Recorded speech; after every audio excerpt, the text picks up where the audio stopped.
आपने एक नैरेटिव बनाया, जवान नाराज, किसान नाराज, पहलवान नाराज, संविधान का मसला, उन्होंने सारी चीजें सॉर्ट आउट कर दी।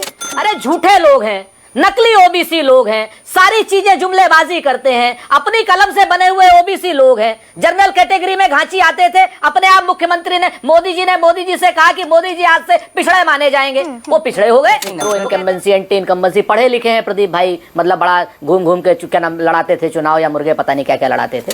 और जब वो पैदा हुए थे तब जनरल कास्ट में थे। गरिमा जी, प्रधानमंत्री के लिए इस तरीके का अपमान नहीं सहा जाएगा। ये ओपनली सेटल्ड इशू है, किस तरीके से ओबीसी समाज का अपमान कर रहे हैं। नकली ओबीसी, दोनों की आवाज जरा नकली दोनों।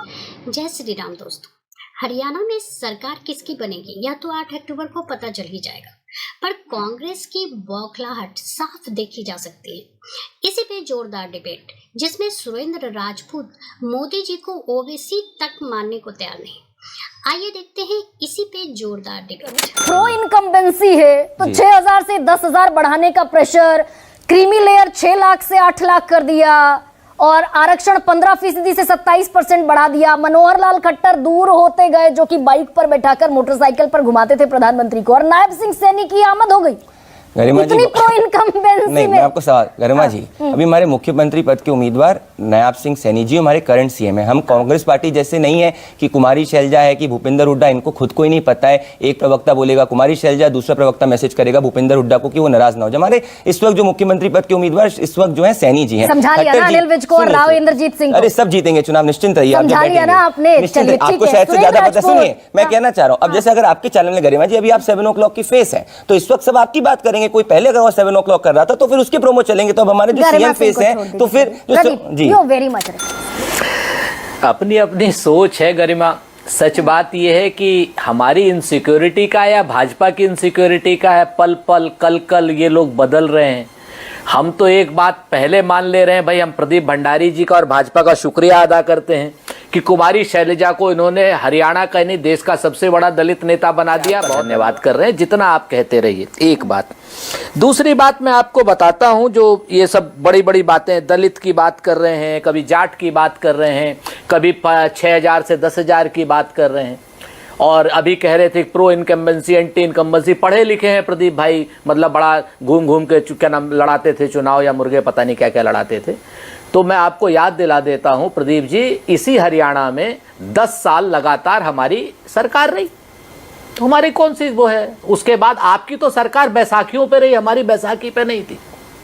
और बैसाखियों की सरकार अगर आप कहेंगे तो 2 बार रिपीट हमारी कर्नाटक में हुई, महाराष्ट्र में हुई, ठीक है ना। तो आप इस चीज को भूल जाइए। बंगाल में तो 15 साल से ममता बनर्जी की सरकार चल रही है। तो कहां आप ये सब घुमाने के चक्कर में पड़े नहीं, लेकिन सुरेंद्र जी, जो सवाल मैंने पूछा भाई, इन्होंने जो एक टॉप अप करने की कोशिश की बीजेपी ने, किस आपने एक नैरेटिव बनाया, जवान नाराज, किसान नाराज, पहलवान नाराज, संविधान का मसला, उन्होंने सारी चीजें सॉर्ट आउट कर दी। 6,000 से बढ़ाकर 10,000 हो गया, 15% से बढ़ाकर 27% आरक्षण हो गया, क्रीमी लेयर 6 लाख से बढ़ाकर 8 लाख हो गई, नायब सिंह सैनी चेहरा हो गए, एंटी इनकम्बेंसी मनोहर लाल खट्टर को साइड कर दिया। ठीक है। असल बात, अगर जुमलेबाजी से लोग समझते हो ना, तो इनसे बड़ा जुमलेबाज तो कोई है ही नहीं। आज तक कौन सी जुमलेबाजी इनकी पूरी 2 करोड़ रोजगार आपको मिल गए क्या? 15 लाख रुपए आपके खाते में, विनोद भाई के खाते में, विजय विद्रोही के खाते में, या प्रदीप भंडारी के खाते में आ गए क्या? क्या बात करें, उत्तर प्रदेश में क्या नाम गाय की, पशुओं की, आवारा पशुओं की समस्या खत्म हो गई क्या? होली दिवाली पे सिलेंडर उत्तर प्रदेश में मिल गया क्या? गरीब लोगों को 2-2 किलो देसी घी मिल गया क्या? आप लोग कैसी बातें करते हैं कि ये इनकी बात पर लोग भरोसा कर लेंगे? अरे झूठे लोग हैं, नकली ओबीसी लोग हैं, सारी चीजें जुमलेबाजी करते हैं, अपनी कलम से बने हुए ओबीसी लोग हैं। जनरल कैटेगरी में घांची आते थे, अपने आप मुख्यमंत्री ने मोदी जी से कहा कि मोदी जी आज से पिछड़े माने जाएंगे, वो पिछड़े हो गए। वो कहते हैं ना, इकबाल बड़ा मनमोहक है, मन बातों से मोह लेता है, और क्या ना, गुफ्तार का गाजी बन तो गया, किरदार का गाजी बन ना सका। ये गुफ्तार के गाजी हैं, सब जानते हैं कि कितना झूठ बोल रहे हैं। आज की डेट में महिला भी, पहलवान भी, नौजवान भी, अग्निवीर खत्म कर दी क्या? आप मुझे बताओ, अग्निवीर की समस्या अगर खत्म कर दी हो, अग्निवीर खत्म कर दी हो तो बता दो। शंभू के बॉर्डर पर किसान ना बैठे हो तो बता दो। आंकड़े हैं, अरे भाई, मेरी पूरी बात तो सुन लीजिए सुरेंद्र जी। अच्छा ठीक है, कह लीजिए। मेरा ये है कि शंभू बॉर्डर पे किसान बैठे क्या कर रहे हैं, क्या मांग रहे हैं आपसे? ये मांग रहे हैं कि जो आप 750 किसानों की शहादत लेके काले कानून वापस किए थे, उसमें जो समझौता हुआ था, चाहे बिजली के बिल का हो, चाहे वो पराली का हो, और चाहे किसानों के मुकदमे वापस लेने, कोई नई बात तो मांग नहीं रहे, एमएसपी की गारंटी मांग रहे हैं, जो आप सब माने थे। तो आप मुझे बता दो, एमएसपी की गारंटी दे दी क्या किसानों को? पराली का बिल वापस ले लिया क्या? हरियाणा को नशा मुक्त कर दिया क्या? चिट्टे से मुक्त कर दिया क्या? और क्या शंभू बॉर्डर पे जो किसान बैठे उनके बोल्डर हटा दिए क्या? लेकिन अग्निवीर हटा दिया क्या? ओबीसी का सुरेंद्र राजपूत जो जातिगत जनगणना की बात करते हुए राहुल गांधी कल सोनीपत के गोहाना में दिखे, हम मर जाएंगे पर जातिगत जनगणना कराएंगे, आरक्षण की लिमिट बढ़ाएंगे, ये रिप्रेजेंटेशन में दिखा नहीं। हाँ, 35 जाट उम्मीदवार आपने खड़े कर दिए भूपेंद्र सिंह हुड्डा के वीटो पर, और ओबीसी उम्मीदवार मिले आपको मात्र 20। ओहो, क्या गरिमा जी, क्या हो गया आपको? मतलब मैं हैरान हूं आपसे, मुझे ये उम्मीद नहीं है। जाट कहां से आते हैं? जाट ओबीसी में नहीं है, हरियाणा में नहीं है।